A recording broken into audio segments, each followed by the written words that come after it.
একটা গুরুত্বপূর্ণ প্রশ্ন যে ভেরিকোজ ভেনটা একবার ট্রিটমেন্টের পর আবার হয় কি না।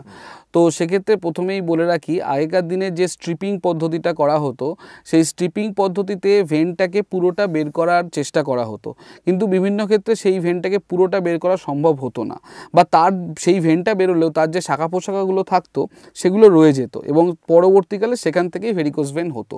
সো স্ট্রিপিংয়ে 50 to 60% ক্ষেত্রে রেকারেন্স হতো, তাই জন্য সেই পদ্ধতিটা ডাক্তারবাবুরাও করতে চাইতেন না, পেশেন্টরাও তার থেকে খুব একটা উপকার পেত না বা সেই অপারেশনটার পর ভালো থাকতো না।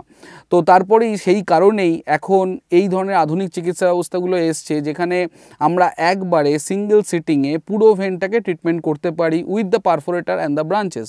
তো তার মধ্যে আপনার endovenous radio frequency, endovenous laser ablation, glue therapy এগুলো পড়ে এবং স্ক্লেরোথেরাপি। সো এই পদ্ধতিগুলোর মাধ্যমে আমরা এখন মোস্টলি ইভিআরএফ এর দ্বারা more than 90% success rate achieve করতে পারি।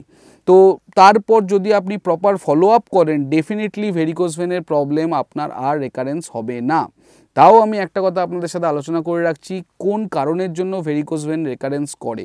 First of all, obesity is a very important cause. BMI যদি 28 বা 30-এর বেশি থাকে, রেকারেন্সের চান্স অত্যন্ত বেড়ে যায়।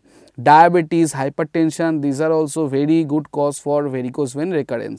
অতএব after the therapy, after EVRF, EVLA and glue therapy, আপনাকে ঠিক সময় অন্তর অন্তর ফলো আপ করে থাকতে হবে, মানে স্ক্যান বা ডপলার এই ধরনের টেস্ট করতে থাকতে হবে, যেগুলো হলে আপনি বা আপনার ডাক্তারবাবু আপনাকে ঠিকঠাক জায়গায় রাখতে পারবে যার থেকে এটা আর রেকারেন্স হবে না। So you need care. যদি আপনি কেয়ার করেন তো রেকারেন্স হবে না। দ্যাটস ইট।